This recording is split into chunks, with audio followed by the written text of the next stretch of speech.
All right. We're live.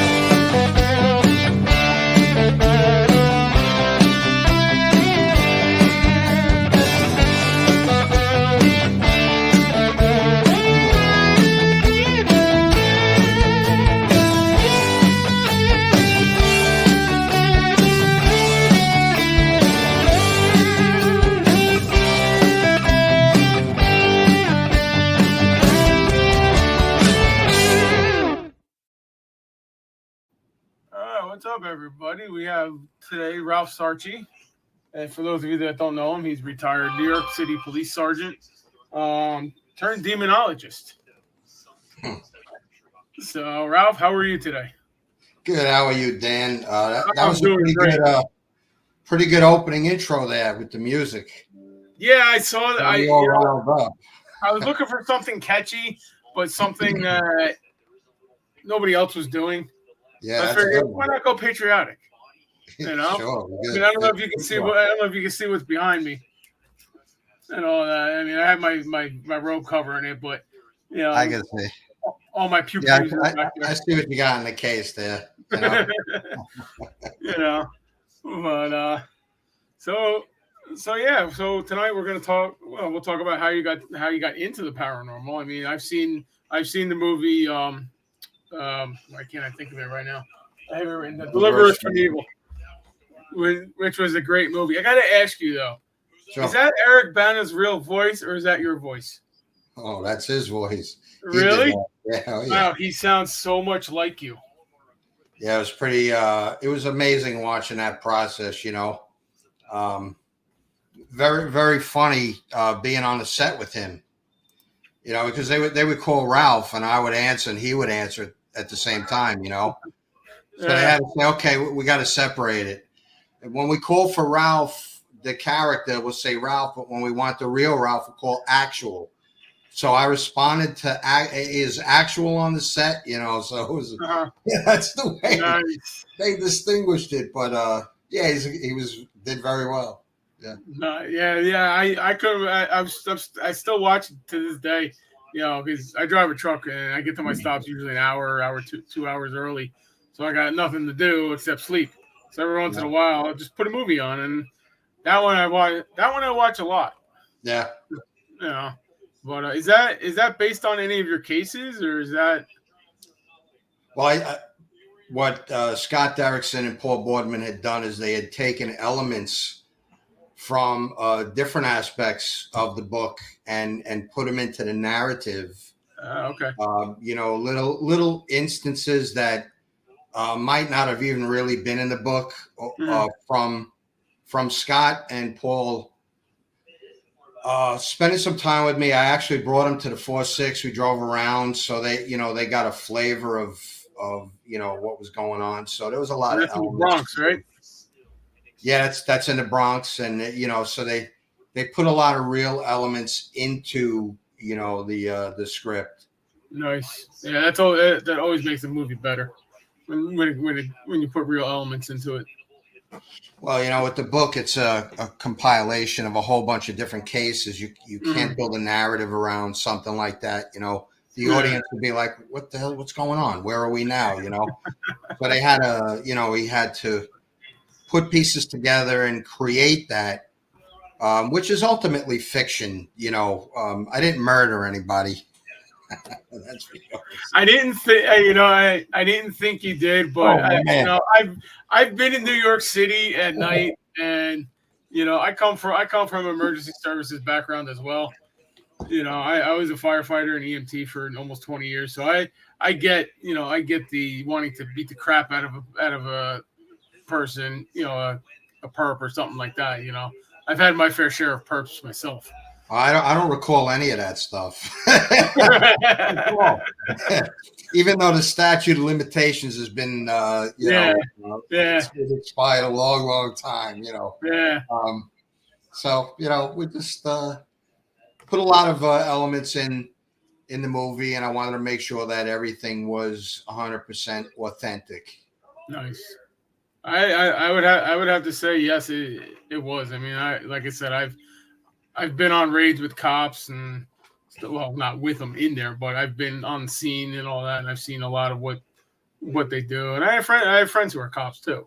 Well, there was a lot of stuff that the characters did in the movie that wouldn't be done by the NYPD. Mm-hmm. You know, we have protocols, we have procedures, and right. We didn't exercise any of them in the movie. Actually, you know, it was like I just went off and did whatever I wanted for as long as I wanted, anywhere that I wanted. You know, it wasn't quite like that. You know, yeah, that's Hollywood though. I had a boss that I had to answer to, and he'd want to know, Ralph, where are you? You know, stuff like that. Yeah. Ralph's too quiet. Where are you, Ralph? You're too quiet. Yeah. But so how far into your police career? Because you were in the military too, right? No, I never went into the military. No. Oh, you weren't? No, I had. I think the confusion lies a little bit, and I don't know where Scott Derrickson got it for the movie, because the script was written before I had actually gone to Iraq. I had gone over to Iraq in 2007 to 2008 as a international police advisor. So I was with coalition forces, and you know, just doing whatever needed to be done out there. So, and how that wound up in the movie, I never really asked Scott how he came up with that kind of, you know, idea, but he actually did, you know. So it was, you know, just sort of like the reality followed the movie instead of the movie following the reality, you know. Yeah. In that respect. So, you know, but it worked out. Yeah, nice. That was my closest brush with the military. I tried to go in the military when I was younger, but I injured my back and they wouldn't take me. I tried just about every branch, you know, back when I was a lot skinnier. Oh, when you're younger. Yeah. I mean, I attempted to go into the Marine Corps, but they don't have military police. So I didn't do it, you know. Right. Yeah, their police is what, NCIS or something like that. I don't know what the I don't even know if the Marines have any type of an investigatory branch. They fall under the Navy, which is, you know, the Naval Investigative Services, NIS. So there wasn't anything like that, and that's usually filled by civilians anyway. It's not filled by servicemen. Yeah. You know, they're all like law enforcement that are doing that. So, you know, it's not something I really aspired to do, and I went into the police department instead. Nice. So when you were a cop for what, 20 years? Yeah, I think 20 years. That's a long time. How did you stay sane? Who said I did? That's true. You know. I mean, I've been, like I said, I've been in New York City all days, nights, and it scares the hell out of me. You know, I just see people walking around.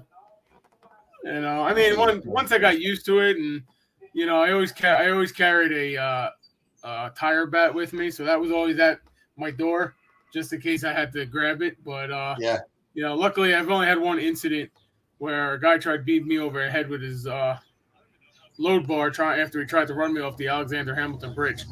Oh, that's nice. Yeah. So if it wasn't for somebody sitting in traffic yelling, "Turn around," I would have gotten beaten over the head. Wow. Yeah. But the problem was nobody wanted to take it. And I'm not sure what precinct that was, but NYPD said you on the bridge? Port Authority. Yeah, I was just coming out of the tunnels. Well, it could have been Bridge and Tunnel Authority or the Port Authority. It wasn't the NYPD, or you know. Yeah, so we were trying to figure out. Everybody's saying it's this, and this. I'm like, you know what? Just give me a towel, some duct tape. I'll wrap my arm up, and I'll be on my way. You know what? I got to tell you something. It is not beyond the NYPD when precincts meet at a crossroads. Mm-hmm. If there's a call for a dead body in the 4-6 precinct here, and the 5-2 is across the street, and the 4-8 is across the other street, there isn't beyond these guys to drag that body over to the 5-2 and say that's the 5-2 precinct job, it's not ours, because they got there first. So they transport the body across the street and it's not our problem. It's their problem. Good Lord. Wow. Some I've guys heard, I've heard that happening. I never thought it would, but I've heard rumors about it. But I guess it does happen. No, that's a reality. That Jesus. does in fact happen. Yes. Wow.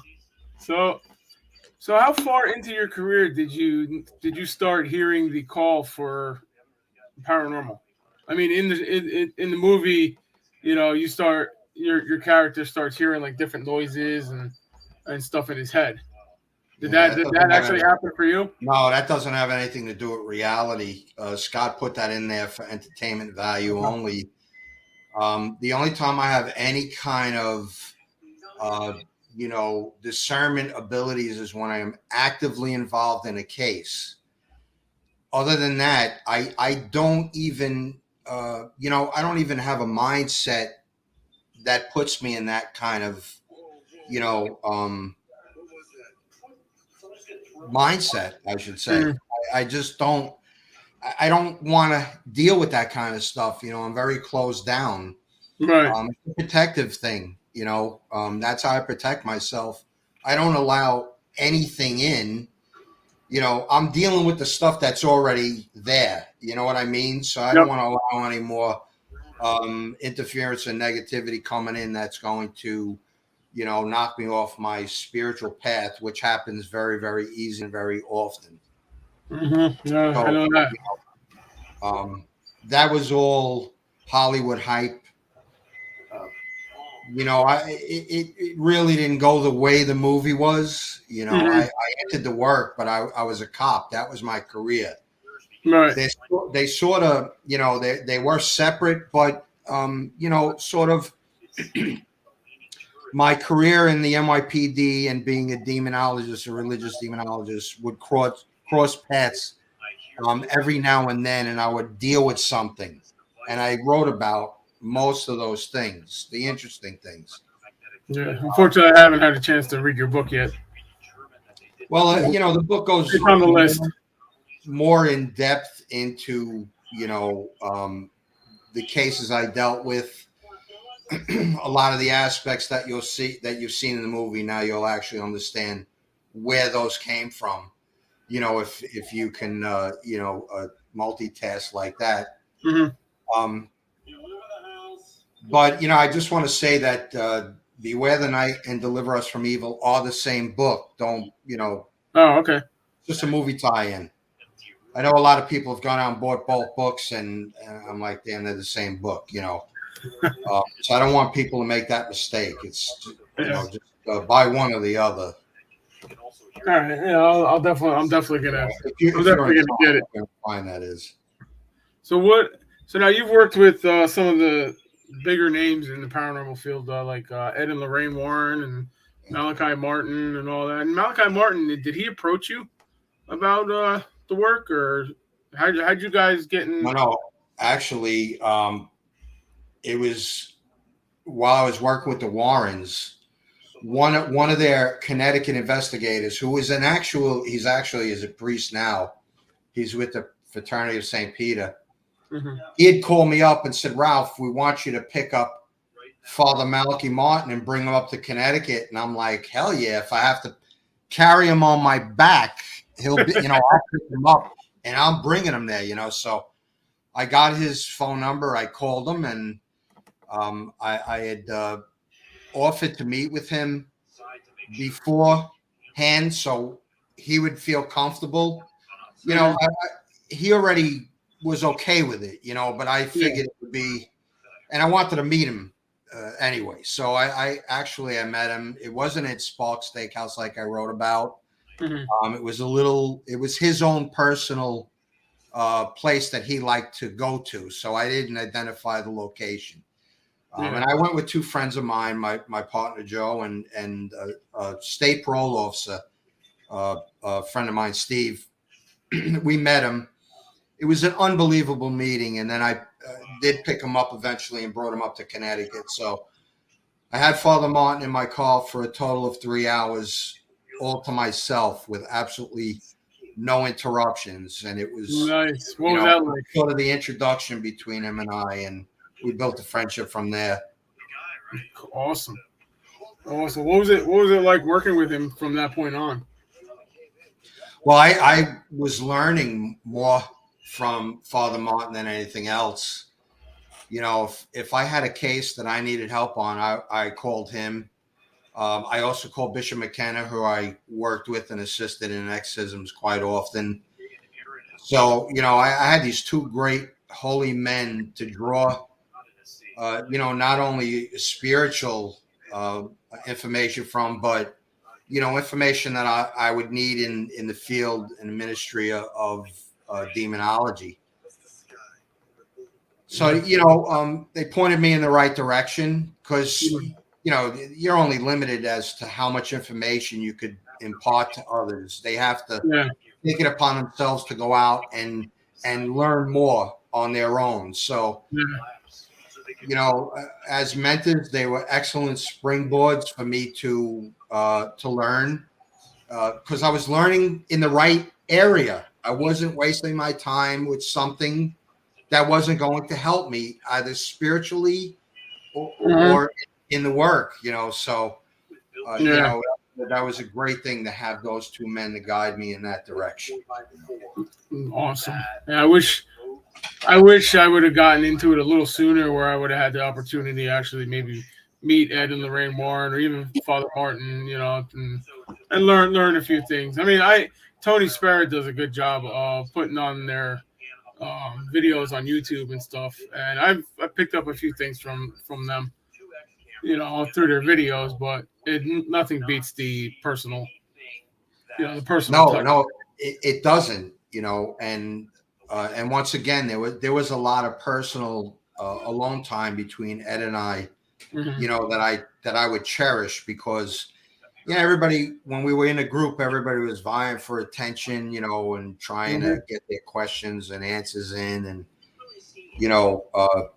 on top of all the goofing off and joking around that we did, because there was a lot of that, if you don't have a sense of humor in this field, you better get the hell out of it, because you're going to get consumed by it. You got to be able to laugh. If you can't laugh, then, I feel very sorry for you. Exactly. It was funny when I revert back to being a firefighter and an EMT all the time when I'm investigating, because between walking around in the dark, okay, as firefighters do, they walk around in the dark, searching a room and all that, and then investigating, trying to figure out what's wrong with the patient or what's going on and stuff. But I've gotten, I've gotten more evidence goofing around than I have actually being serious. So, and I think being it's a defense mechanism. Yeah. A lot of times that goofing off could be, you're goofing off over a dead body or something. That's basically your way of defending yourself from dealing with the loss of a life. Remember, in my case, I'm a cop. I cannot have this affect me, emotionally or any other way. That comes later on, if there's actually going to be, I see a known drug dealer with 50 holes in him. I'm not going to lose any sleep over that. I'm going to be honest with you right now. I am not going to shed a tear for that man. Yep. But if I see an innocent child, you got to bottle that up, do your job. And then when you get home, when no one's looking, you could deal with that. If you don't deal with it, you're going to find yourself in serious trouble down the road. It'll never go away. It'll always be there. You gotta put that in its place right off the bat, and then leave it. I had to retire from emergency services because after my mom passed in 2015, I got hit with and I don't really talk about it very much, but I got hit with like all that emotion from all those past negative calls of children and all that stuff. And it was just like, I can't do this no more, and I was lucky that I was able to identify that before I went into a fire with somebody and I lost my head and somebody got hurt, but you're exactly right. You got to hold back your emotions, and then when nobody's looking, shed that tear. In the same vein, you're going to see the demonic, how they torment little children without a problem doing it. Yep. So here you have, it could be a 2-year-old, it could be an 8-year-old. I've dealt with cases of 4-year-olds who are demonically possessed. I touched on that case a little bit in Hostage to the Devil, the docudrama. Yep. I watched that footage. I also had some footage from that. She was actually, speaking in Latin, and I was very familiar with this case from the time that Father Martin got it when she was 4 years old. So when he had passed away, and it was only a year or two later on that this girl was actually excised. If I have my math correct, I might be a little off. But Father Martin was already passed on by the time we had set up this exorcism with Bishop McKenna. And this little girl did not know Latin. I can produce little children that can speak fluent Latin. They're trained. They're in the traditional Catholic Church from first, second grade. They're starting to learn Latin. So by the time they're in the 5th or 6th grade, these kids can read Latin. I watch little altar boys every Sunday, respond to prayers on that altar in Latin. Little bit of a thing. These little kids. So.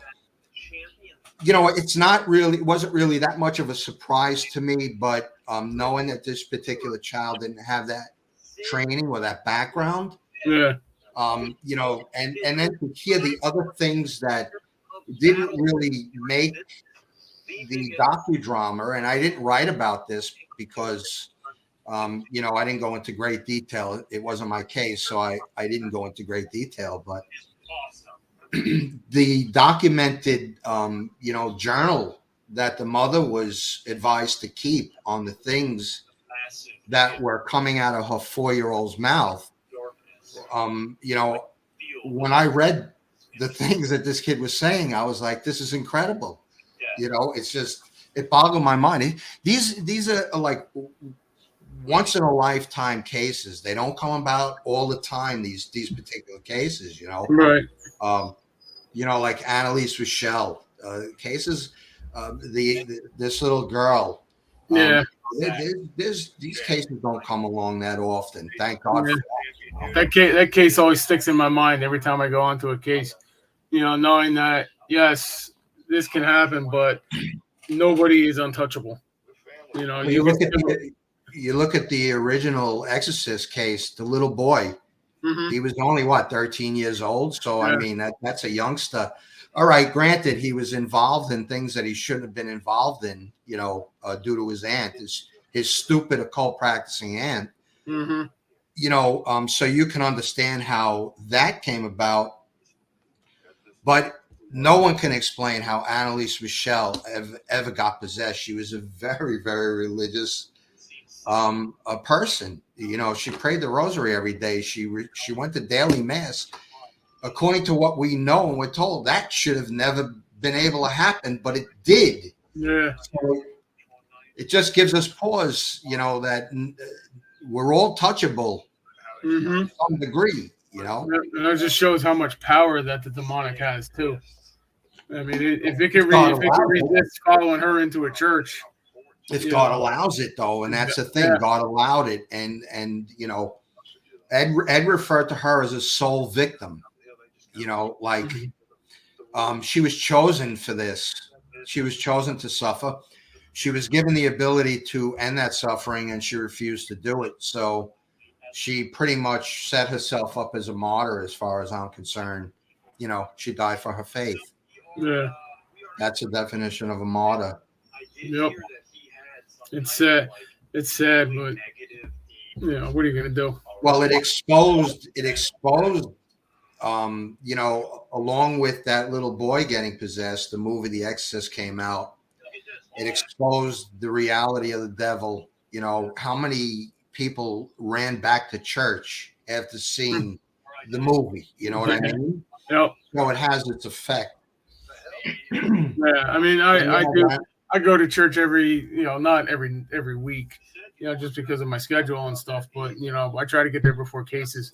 Do confession, receive the Eucharist, the whole 9 yards, and all that. And it's still. I mean, I have a house that up in Jersey here. I don't know if you've ever heard of it, the Joseph Turner House. There's actually demonic haunting in there. I have an EVP saying I was reading a passage from the Bible. I have an EVP saying that I will kill you if you don't stop reading. So get rid of it. Yeah, well, unfortunately I tried. They came from an old Astro board that was up there, and the president of the association broke the board and all that. So now the only way really to get rid of it is to exercise it. So what I'm gonna do is, for now, I still need to get a little bit more evidence before I could get anything for an exercise. You want to know what I would do? Yes. This is a vacant house, correct? Nobody lives in it? Nobody lives in it. It's used as a museum for the Union Force Association. Well, it's perfect. I would set up an incense a burner on every floor, and I would put the rosary on loop, and I'd leave. Okay. That's what I'd do. I would let that thing in that house listen to the rosary over and over and over again. And I would let that incense burn out and really, really get to every area of that house. And then I go in there and I do an exorcism and I drive that thing out. That's what I'd do. It threatens you. That's what's gonna end up happening. I mean, I was there last week. Was it last weekend? Last weekend, and I could feel the energy in the attic because that's where they are. It was threatening you. Oh, it wasn't threatening me. They tried to threaten me, but I turned. I'm not easily threatened. I'd put the rosary on for the whole night. Not a bad idea. And then I'd go in there in the morning when the sun came up, and I would exercise that house. I'm definitely gonna try that. Don't do it alone. Oh no, never.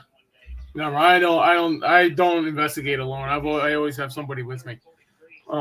Whether it be how many people do you have in your group that investigate with you? Right now I have one because I had some issues with some people. And, okay. and they're still. Why am I not surprised? Yeah, exactly. To this day they're still trying to make me look bad, but it just doesn't work for them. But I also have other friends that are interested, and I call in every now and then, and stuff like that if I need help. I mean, I had a case in Allentown, New Jersey, where girl thought she was possessed, and I wasn't sure. This is when I had left the paranormal for a year or two for my son to wait for my son to be born, and when I came back, I caught this case, and it sounded real, but then I did a little more digging into it, and it's more mental than real. But I called in a few different people to help me out with it and stuff like that. So I have friends that'll help me out, and God bless that they're willing to do it too.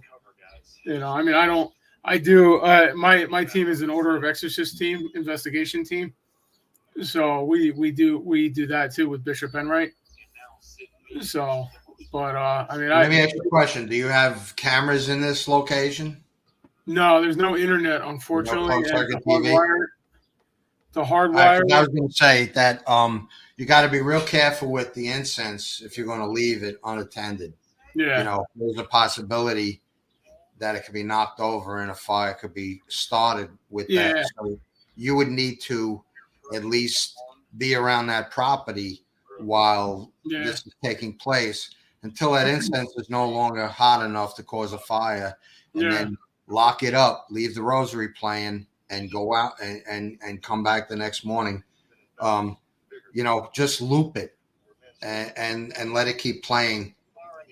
I found that they sort of respond to the rosary when it's in that type of, used in that type of manner. I used it for the Demon Files. The Right. network didn't want me to do it, and I said, "Too bad." You do the filming, I'll do the investigating. Don't interfere with my investigation. That whole 9 yards. I read him that riot act. I was serious about it. Is that why there was only 3 episodes? Yeah, I'm pretty sure that was one of there was many reasons. And you know what? I got to tell you something. I don't feel bad about it. I don't want to deal with networks anymore. They're not my cup of tea. You know what I mean? Yeah. They wanted me to stop praying. It was the producer that I didn't find this out until later on, because I would have went off if I had found out about it. They went to him and says, "Could you get him to like stop praying on the show?" He's like, hey, "This is his whole thing. If he doesn't pray, he's not whole job. Not going to do this. There's the reason why he's here is to actually do the prayers if need be." So it was like they're like, "Well, we're gonna mute we're gonna mute the microphones in the room and the rosary's playing." I says, "I don't care what you mute. The rosary is going to be utilized. It's going to be on, and I'm going to do my investigation the way I see fit. Yeah. And you're just going to film it. That's it. You're not going to direct me in any way, shape, or form." So by the time we were done with the War Trace case, Eddie was like, "We got to get permission to use the rosary." I says, "We already have it. We've got a release from the priest that made the rosary, the CD of this rosary. We already got the release from him before we even, went out investigating. We had everything all ready to go. So good that it worked out that way, because we ultimately got that rosary, at least in the War Trace case. We got that rosary in there just to at least show that's what I did during that type of investigation. I know I don't do religious provocation. I don't do that stuff. I go in there, I do an interview, and I do an exorcism, or I leave, one or the other. There was never any of that, communications, scientific equipment, stuff like that. I use a tape recorder and a video camera, and that was it. And it's really all you need. Instamatic camera, one that you took the picture and it came out, because you can't doctor those. What you got, you got. Yeah. So, it was a big departure, but, I went ahead and I did it that way. I wasn't happy about the religious provocation. Trust me, when you read the book, you'll understand why I don't like to do religious provocation, and I was sort of proven right a few years later. I had a couple of incidents happen the same night. 3 incidents, one after another, and I witnessed one. I actually witnessed a pair of boots come flying out of a closet, and they shouldn't have done that. Right. There's no way that should have happened. I was watching, and so that was the second incident. Then a little figurine fell about 15 minutes later, and that was the third incident. And I'm like, now I'm starting to pay attention, like what's going on. If usually I had one little incident happen, I'd blow it off. Get the holy water. That's it. Jesus, I command you to depart. Leave. Yeah. No anger, no issue, no nothing. Just leave. Get out. This was a little different. I'm like, there's something up here, And I sat down and I started to, think about it. And I realized that we were in the month of March, which was the month that I filmed the Demon Files. And 3 cases that I handled where I did religious provocation, and I got 3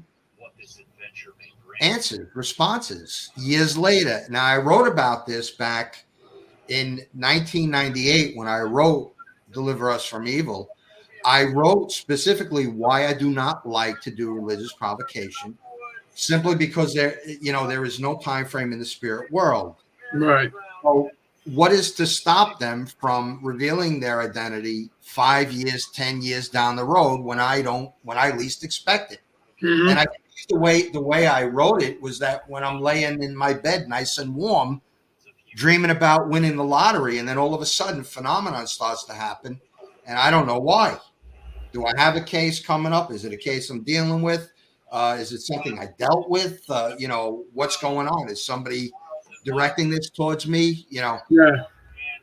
So I realized that, and due to that non-time frame in the spirit world, that, they're revealing themselves to me when they're ready to reveal themselves to me, And remember, it was a command.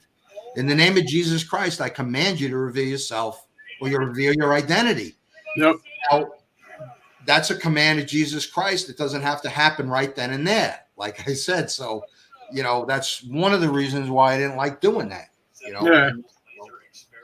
I know I'm spiritually in the right position to do those things, but are the people in the home in the right spiritual condition to accept the brunt of my religious provocation? Now, this demon, he's not going to go after me because God's protecting me. He's going to turn his sights on somebody that who's weaker, going to be able to get at, who isn't not in the spiritual condition to withstand something like that. So these are concerns of mine, that I had to learn over the years. Yeah. Well, doing any provocation, it could come back on anybody. Come back on your investigators, it come back on your client, it could come back on you. I mean, you don't know who it's going to come back on. I learned that the hard way. Unfortunately, I was playing Zach Baggins, and I was young, I was dumb, I thought I was untouchable, and I was in Gettysburg at the orphanage, and we had 2 off-duty police officers with us that had their weapons on them. And I said, I don't know if you know the story about the orphanage or not, but after the battle, they created the orphanage for the kids whose fathers were killed in the battle. And the lady, Rosa Carmichael, that ran it, abused the children all the way up until I think she died. And, I was down in the pit where she kept these kids, and the cops came in, and I said, "Oh, Rosa, you're going to be arrested. The cops are here to arrest you." And I was provoking her. And all of a sudden, I saw this white mist forming around my face, going into me. And at that point, I said, "I got to get out of here." And that's where I lost. That's where I don't remember. I remember the last thing I remember is trying to run out, and that was it. My wife said I threw the door open so hard that I almost broke it off the hinge. Ran upstairs, and I got lost. And I do remember this. I got lost up there trying to get out, like in the smoky fire. You aren't dealing with a human spirit, my friend. No, I definitely do not think so. Because I've been in Gettysburg a lot over the years, and I really think that there are many demons wandering around. Because I've gotten some growls. I've gotten Satan, all kinds of stuff that could be demonic. Well, if you listen to what St. Pio said when he was asked how many demons are active on this earth, his response was, if all of the demons active on this earth took a human form, they would blot out the sun. So that just I've said this many times. A lot of people think that when they get into the house and they close the door, they're safe from everything bad. That's not quite correct, because demonic do not respect our physical boundaries. They don't respect our spiritual boundaries. They're definitely not going to respect our physical boundaries, and they're not bound by them. These walls, water does not stop a demon from traveling. I don't know where the heck that came from. I think that was an Amityville fallacy that was started through that. They can go over water. They can be in 2 places at one time. Water is not an obstacle for them. Nothing on this earth here is an obstacle for them. There's one thing that's an obstacle for them, and that's Jesus Christ and everything that's related to him. His mother, through the rosary, the cross, the holy water, the blessed salt, the blessed oil, all of that stuff, the blessed incense, the frankincense and myrrh, which was a gift to Jesus when he was born, given by the wise men. the blessings of frankincense and the self-denial of myrrh. These are used to expedite our prayers ritualistically. Not only that, it's the blessing that's connected to it is what causes the discomfort to the demonic, and that's why we utilize it. We want to use this sacramental to make them uncomfortable. Yep. To give them, something to deal with instead of just how I'm going to get at this weakling in front of me. This human meat sack who is nothing but a sinful being stepping up to a creation like me. You don't want the demon to have all of that free time. You want him to deal with something that's not going to give him that ability to gain a foothold on you. Yep. So, and that, the prayers come in and the prayers are the command. It's not we're asking God to intercede. That's a deliverance where you basically pray for God to intercede to free this person. The rites of exorcism is a command. Right. It is a direct attack on the demonic. We're not going around to ask God to handle it. We're going at the problem going directly at it, using the tools that Jesus Christ gave us. Yep. Yeah. Well, with that one, once I got out, I felt a lot better. I mean, I was pale. I was pale white after the investigation and all that. And I tell you what, though, I got some great sleep that night. I slept 12 hours. Did you? I slept 12 hours that night. But I did have an attachment after that, though. I was down in Assunpink doing some night fishing, and I could see these shadow figures out of the corner of my eyes running around and all that. And I just ignored them, kept fishing, and kept going. And then I did a cleansing, and I was fine. Now you were out fishing when this happened? Yeah. Yeah. When I noticed the shadow figures. Well, how do you know they were demonic? They could have been elementals. You were out in nature. Sure. So, you have to try to maybe differentiate, but still, elementals are utilized actually, and they're neutral spirits. They're not evil and they're not good. They're nature, they're nature spirits. They don't rationalize actually. But they can be utilized by, people who are adept at manipulating nature, the natural order that God instituted. More like witches and Wiccans who deal more with the environment and nature than, evil per se. But we can talk about the pagan aspect of witchcraft, versus not doing what you're supposed to do. Yeah. As a Catholic or a Christian following Jesus, when you're manipulating the environment, you're working outside of what Jesus wants us to do. So, well, back then, I didn't really do anything demonic or anything like that, and it took me a while. I didn't lose my faith, but I stopped going to church for many years. Once I got into EMS and fire and all that, it was hard. It was hard for me to see, the good that God does, with seeing all the bad stuff, but once I realized, that's what I'm there for, to make sure that these people don't pass away for, something like in a car accident or something like that. He's using me to make sure that they stay alive. And then that's what I realized and said to myself, well, I guess I got to stop being a dumbass and go back to church, Yeah. And now, today I have, I don't leave the house without my cross and my St. Benedict's medal, Well, my scapula disintegrated, and I've been having a heck of a time getting one to the house. I don't know where they're sending it to me from, but it's taking a long time. So, I usually I do notice I don't have my scapula on.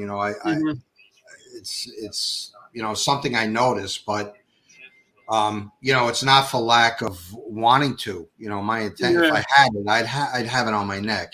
But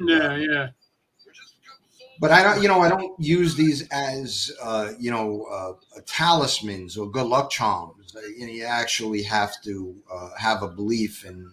Oh yeah. The medals are a I reminder. bless both.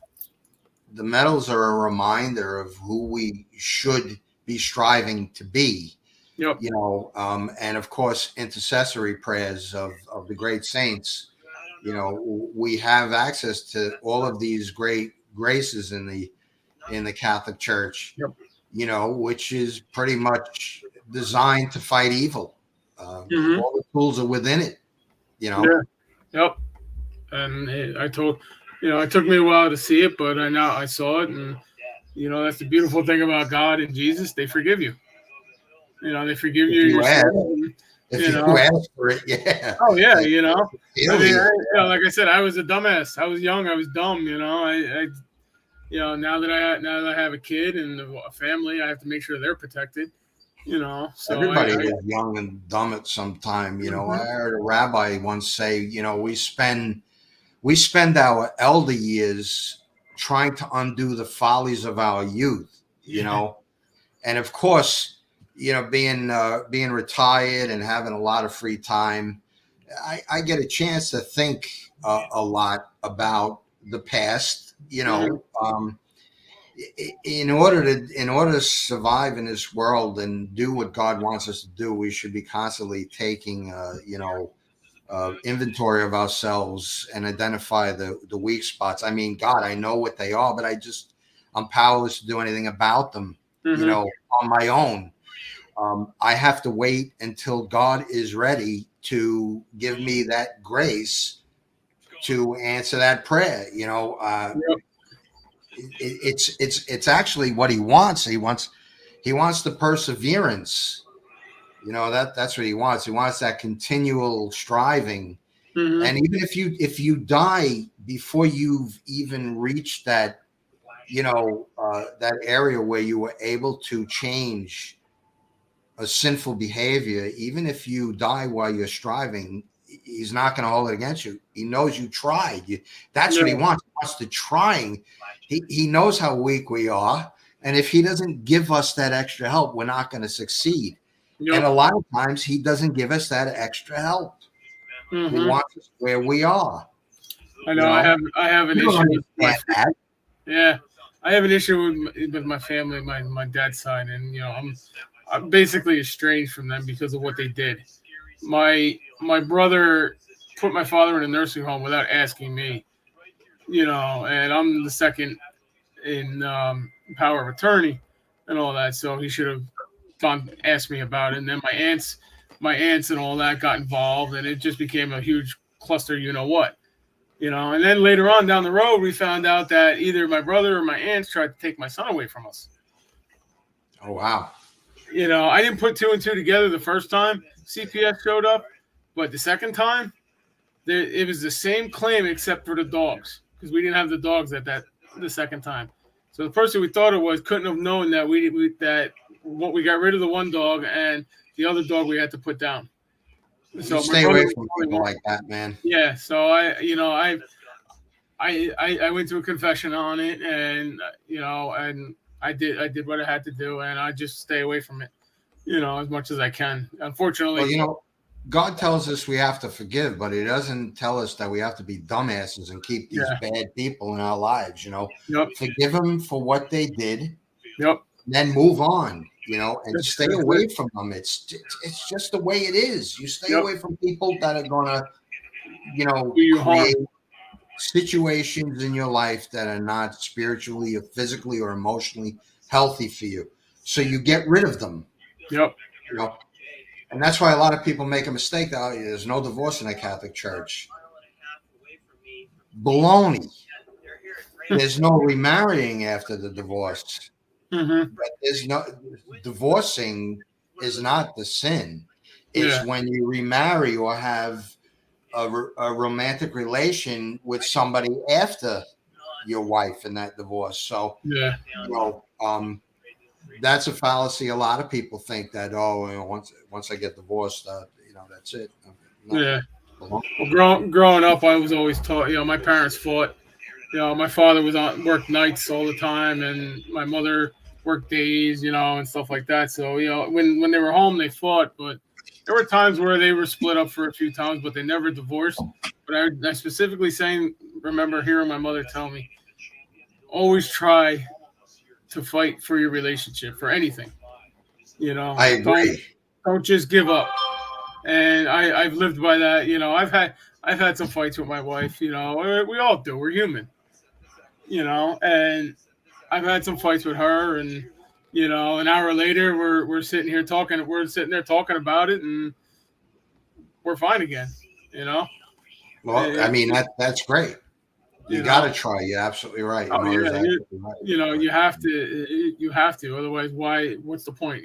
But there comes a time when you have to cut and you have to run because it is Hmm. not healthy, to be in.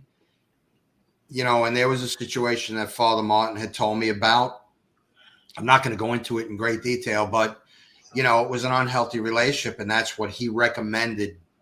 You know, and of course, once that takes place, you are no longer to remarry until your ex-spouse expires. Once they Hmm. die, I had even when I retired, I had attempted to go into uh, the Pius V seminary, or I had asked the bishop if it was feasible for me to go into the seminary, and he said, "You're divorced. You cannot, you cannot enter religious life, not as a priest, not as a brother, until your ex-spouse, uh, you know, um, uh, predeceases you." So, I told the nuns, "Just give me 2 weeks and I'll take care of that." We laughed. It was a joke. Those nuns were great, man. I love those nuns, you know. Um, but it wasn't to be, and Yeah. that was fine. That is not where God wants me, and I'm pretty sure about that. Hmm. Listen, I'm not really that tame. Yeah, I have no compunction about going out there and rolling around at a stoplight with some idiot. I Hmm. don't think that would go over too well if I have a cassock on and I'm beating some knucklehead. Yeah.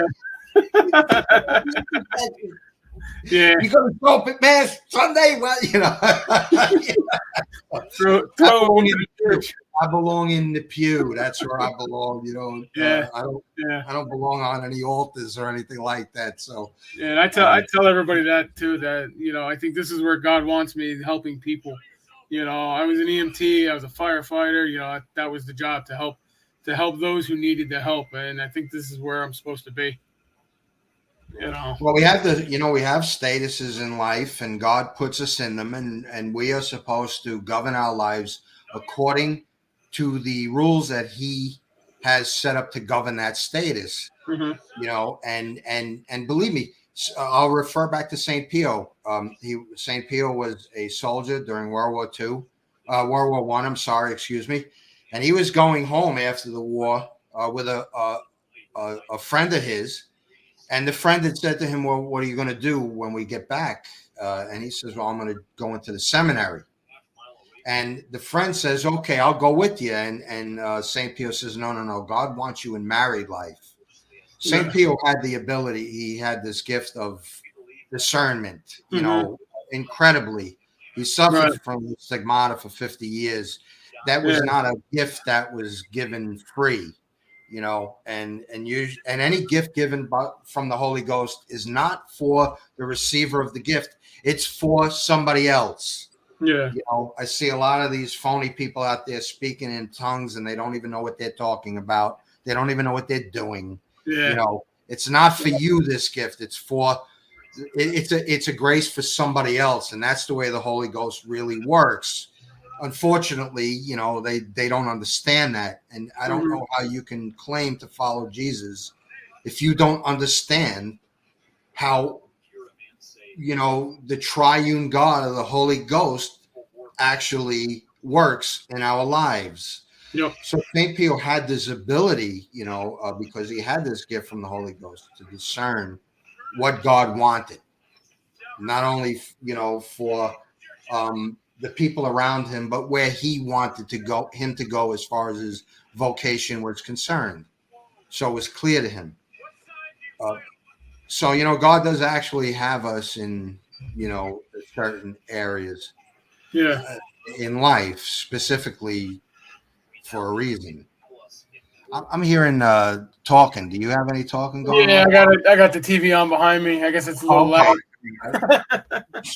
Well, maybe I was going nuts or something, Nah, I was watching Ghost Adventures before we came on, and I guess I just forgot to turn it down. But yeah, you're totally right. Didn't he?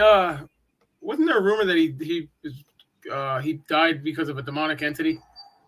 Or am I thinking of the Who's right that? person? Padre Pio. No. Okay, then I'm thinking of the wrong People. A lot of people are saying that Father Martin died because of the devil. Okay, that's what it was. Come on. Listen, Father Martin had told me the situation years before. People are sort of mixing the incident up. I don't believe that Father Martin died because of retribution from this exorcism of this little girl. Mm-hmm. This little girl, that little girl, going back to her case, she was eventually exorcised by a traditional Catholic priest in her diocese. There was actually rumor that she committed suicide. And when I looked into it, I found out that wasn't the case. Mm-hmm. Actually, she's not really living up to the expectations of where she should be spiritually. Mm-hmm. The rest of the family is. So, there's been no reports of anything new with her. And she has, like I said, in fact, been freed. But there's always residual effects of this type of a situation. Right. It can't not be that way. There has to be something lost in the mix, Mm-hmm. as far as the person who has been possessed. There's Right. always something lost. In Annalise Michelle's case, it was her life. In this particular case, it wasn't as drastic, but there had to be some kind of a loss of difficulty. Yeah. Like a mental thing or something like that. Well, it could be physical, it could be mental, it could be spiritual. There's always some kind of a negativity left behind. When a person doesn't quite live up to the expectations of what God commands or demands of us, there can't be something totally. You can't be totally healed. I don't believe, with that. Yeah. There's always something left behind, whether it's, like you said, mentally or physically or something like that. Yep. Unfortunately, that's the way it happens, and you just got to deal with it at that point. There's always a price to pay somewhere along the line, Yep. But it looks like we're at almost an hour. We can keep going if you want, but I'm sure with the holiday and all that, I forgot to thank you for joining me for the holiday. I completely forgot about the holiday. You know what? It's a regular day to me. I don't really celebrate too much. Christmas, Easter, Thanksgiving. And that's pretty much it. Halloween, I do not celebrate. You won't see any of those. I'd let my daughters do that when they grew up because I wanted them to experience, but I didn't allow them to dress up like demons and devils and goblins and ghosts. They dressed up like princesses and cops and firemen and, all that good stuff. But there was no devils running around, This year we're dressing my son up as Cousin Eddie because his name is Edison from Christmas Vacation.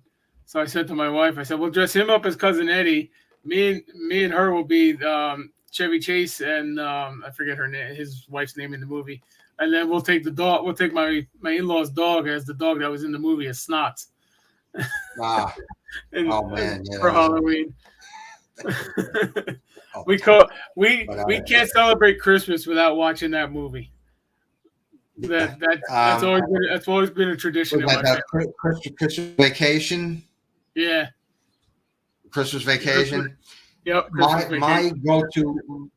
go to secular holiday movie is the Christmas Story. You'll shoot your eye out. Yeah. I outgrew Rudolph the Red-Nosed Reindeer and Frosty the Snowman a long, long time ago, but I still like to enjoy, the Christmas Carol, and of course, A Christmas Carol with Charles Dickens. James Whitmore, I believe Richard Whitmore, I believe, is the actor that was in my favorite. So, I don't really celebrate the secular type of holidays. I recognize the sacrifice that our servicemen did for this country. More than you could know. I'm a history buff. Yep. I watch a lot of documentaries on war and stuff like that. So that's always in the forefront of my mind, that a lot of these boys, 18, 17, 18, 19 went away and never came back, and that's horrifying. But in the same vein, war is a chastisement sent by God, and that's the unfortunate horror of war, is that men die in a state of mortal sin. And, that's the horror of war, is that people are, don't have the benefit of getting right with God. Their life is taken from them when they're not, who expects their life? Nobody knows when they're going to die, but when you're in a war, you increase the odds that you are going to die. And if you haven't taken care of your spiritual, self beforehand, then you're going to die in a state of mortal sin, and that's not good. Yeah. So war is, in fact, a chastisement. But so, all right. Well, we're at an hour. I'll let you want to keep going, or it's up to you. Well, maybe we can go one more question, and then we can, go and enjoy the holiday. Yeah. Let me see here. Jeez. All of a sudden, my mind went blank. I sort of put you on the spot, huh? Yeah, I guess so. There's nothing worse than doing an interview and forgetting what you're speaking about. Yeah. I can't tell you how many times I do that. It's like, what was I talking about? It's embarrassing. Mm-hmm. But, yeah. I'm old, so what are you going to do? One for you. Have you noticed when you get a call for a case, if you're still doing cases, you get a call and you accept the case and you set a date and all that, do you notice people stop answering their phones? Well, I don't quite know what you mean. I have this one case. Oh, I put it away. I have this one case. It's in Hazleton, PA. Apparently, it's the lady who called me. Her sister is being attacked. Okay, her sister is diagnosed with mental retardation, but her sister is being attacked, and her significant other, as she put it, is going under like oppression and like being very oppressed. So I've been trying to get a hold of this lady for a week, and she's ducking my calls. Then stop calling her. Oh yeah, I'm going to, because I just called her. I called her today. I told her, look, you gotta let me know by Wednesday what we're doing. If we're doing it, if not, I'm not coming out. I don't chase people. I refuse to chase. I'll give you an example. This particular person called me a while back, a few years ago. We spoke.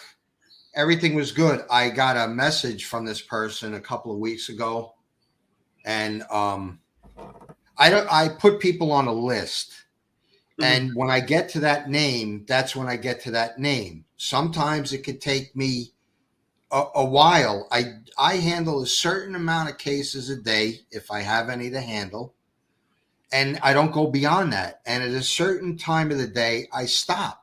I'm not going to call somebody when it's 8 p.m. here. Right. I'm already shutting down for the day. I cannot do this 24 hours a day. Not anymore.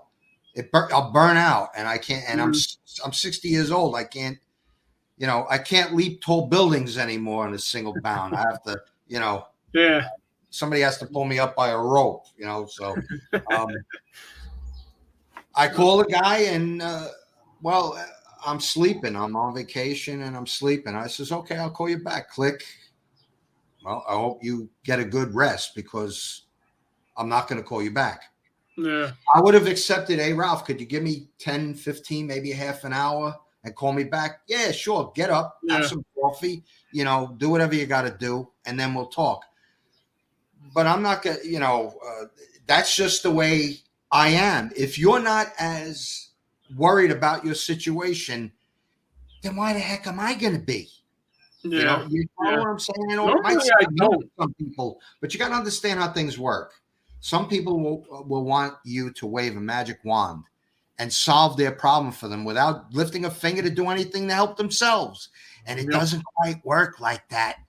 Yep. If you're not going to help me help you, then I can't do anything for you. Good luck.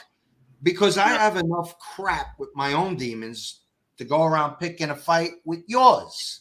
So if I'm going to go and pick a fight with your demons, you better be 100% honest with me, and you better be ready to do what I advise you to do. If not, I'm going to turn around and walk out. I think I proved that. I am not going to. You're not going to play games on the line if you're not going to be willing to do what you need to do. Period. Yeah. And normally I don't chase people, and I'm trying to figure out why I'm chasing this. I just don't know why. Well, the element I see is that you didn't originally speak to the person who is having a problem. Right. Now, I won't handle a case third person. You know how many times I've been given information? I think the person is living in one place and they're living in Arizona, and I'm like, I thought you were over here. No, I live in Arizona. Well, I can't help you. You're going to pay for a plane ticket, a round trip for me to come out? I can't afford that. I'm sorry. Yeah. So, I can set them up with maybe a clergyman in the area. That's as far as I could go. I've done that. Call this priest. Tell him I told you to call him. And usually I might hear from the priest, I got it. We took care of it. It's okay. Whatever it is. Yeah. But, a third person, I'm not having it. I want the person that is having the problem to reach out to me and show me that they have the intention of getting help. That's the first thing, and I need to hear from the person themselves. I can't. Yeah, that's being impressed. It's too important to go by information that you're getting third hand, which can, as we know from the game of telephone, can get screwed up. And from them to you, there's different, like I said, now they're in Arizona, that's how screwed up that one was. Yeah. But this lady has a problem with you said with mental retardation, but you also mentioned the spouse. So how is that working? Does she have high functioning retardation? Does she have a form of autism? What is the specific mental illness diagnosis, and who told her she was mentally ill? Did the sister make this up, or did she go to a doctor?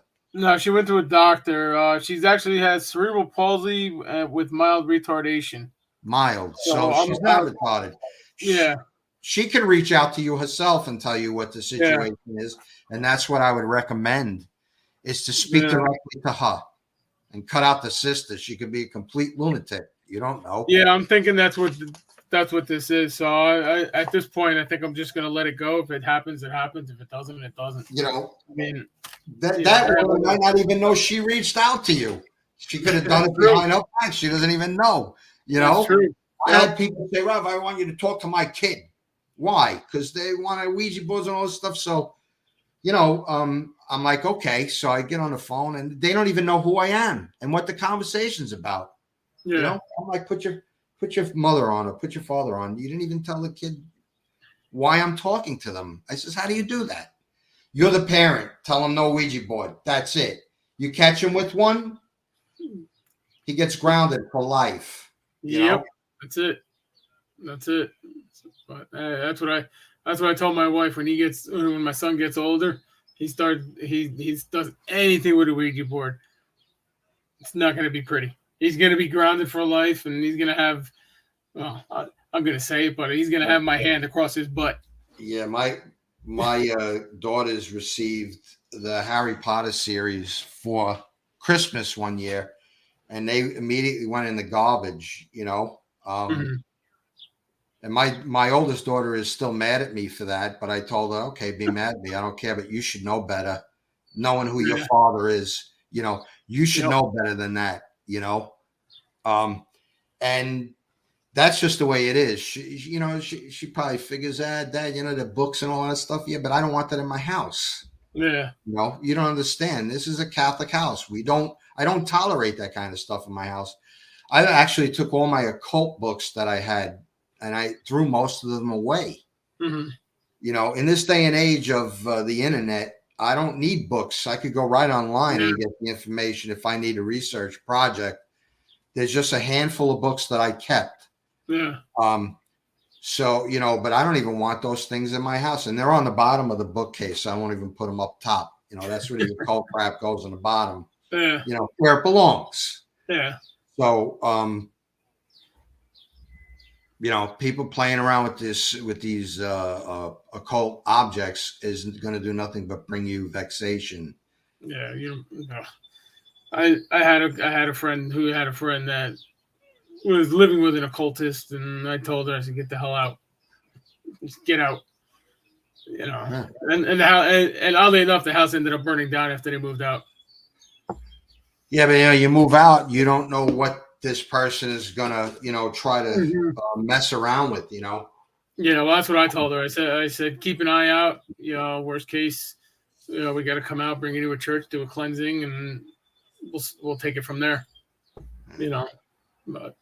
Well, I think that one of the most effective ways to battle anybody messing around occult wise or spiritual wise is that whenever something befalls you of a negative nature, is offer it to God for the conversion of sinners.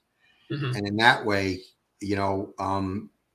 whatever suffering you might actually do is turned into something good, and God could use as a grace, which in turn affects those people that sent it in a negative manner. Yep. A lot of them don't realize that, when you mess around with the occult, especially if you're using contact objects, if that object is destroyed, meaning the molecular structure of the object is now changed, where it's no longer recognizable as the original object, then the demon that was bound to the object is no longer bound to the object. Now, one of three things can happen, or maybe all three can happen, depending on the power of the demon. One, the demon will go back to the originator of the curse, meaning the one that sent it. Two, it might affect the person that it was originally sent to. Or three, it might affect the person that destroyed the object negatively. That's why I do not recommend destroying Ouija boards, any kind of object that might have been used in occult practices, any kind of contact object, even if it's just suspected. You negate it using one of the sacramentals, holy water, blessed oil. I use both. I originally used holy water because it's non-contact. Then I'll actually use the holy oil, which is a contact. I have to use contact. And then that object is either going to be put into a large body of water or it's going to be buried on consecrated ground. Now, before anybody goes to the Catholic cemetery or the Catholic church and starts burying contact objects, don't do that. I don't want to get a phone call from the police saying that you told them to do this in the middle of the night. So do not go to the cemetery, the Catholic cemetery, and bury the objects. Yeah. You're gonna that's how I got. Yeah, that's how I got that.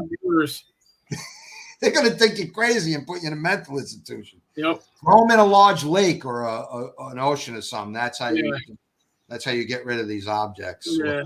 Or you can send them to John Zaffis and he'll put them in his museum. I was just going to say, I have two mirrors downstairs that are outside by my toolbox. That I was going to drive them up to John, and then gas prices went to $5 a gallon. So I don't know. Cody Despians and Satori Hawes? with their museum. They have like a traveling museum, and they're going to be down in Jersey for the Power Unity Expo in July. So I reached out to them. I said, "Hey, listen, I got a couple mirrors. That if you're interested, you can have them." So I'm going to bring them with me, and if they want them, they great. If not, I guess I'll just bring them back and take them up to John when guest goes down. I mean, I do have a couple dolls up there. Where is it? That one I think is the worst. But they don't move. And then Homer Simpson up there, all he asks for is beer and donuts. But and then somebody gave me a Ouija board that I don't really watch The Simpsons, so I didn't quite catch the joke. But I don't find inanimate objects creepy. Yeah. Well, I blessed. Everything is blessed. Everything is with holy water, holy oil, and the three dolls are sitting in salt, blessed salt. You got to continually keep after that. Yeah. You have to continually, at least every 3 months, renew that. That's a lot of work. And, I didn't understand why Ed and Lorraine had the museum. I don't understand why John, I don't want to live in a house with those things connected to it. I really, really don't. I get the reasoning for it. I hate to go back to the movie, but in the Conjuring movies, I forget which one it was, but Ed said that it's better to keep the vessel than burn it because then it's just gonna go to the next person. Well, I just explained that to you, but you don't have to. You don't have to keep it. You can dispose of it. You can do that safely. Make sure that nobody, gets their hands on these types of things. Mm-hmm. But once you've used the properly blessed holy water and blessed oil, if you can use blessed salt and put it inside the container, that's even better. And then get it out of the hands of falling into the people's hands. It's sort of like when you look at the movie The Exorcist, when Father Merrin was on his archaeological dig, and he found that talisman of the demon, that immediately brought that demon to him, and now that demon is active in another part of the world, So Father Merrin knows what happened, and he knows he's going to be involved in it eventually. Yeah. Because he dealt with the demon. All right, there's a little, artistic license with that, that whole thing, but it's not really far off the reality of the situation that objects can be dangerous, if they are utilized by somebody who knows what they're doing. There we go. You're freezing up on me. Then you're freezing again. Bud. My internet being a butthead.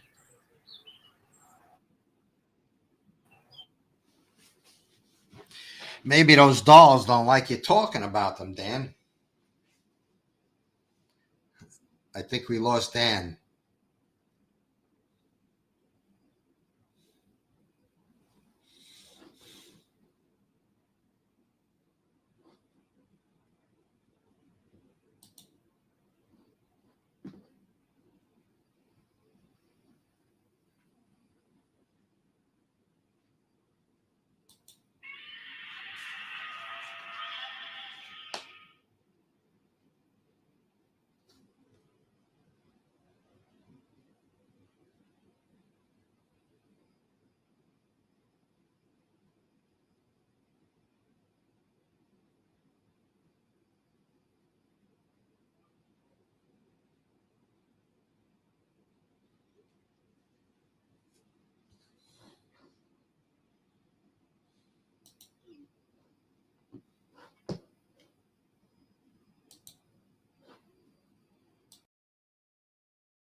All right, everybody. Sorry that happened. I don't know. StreamYard must have crashed. So we're going to end it here. Everybody have a good night and enjoy your weekend. And we'll see you guys next weekend, next Sunday at 7 o'clock. Thanks.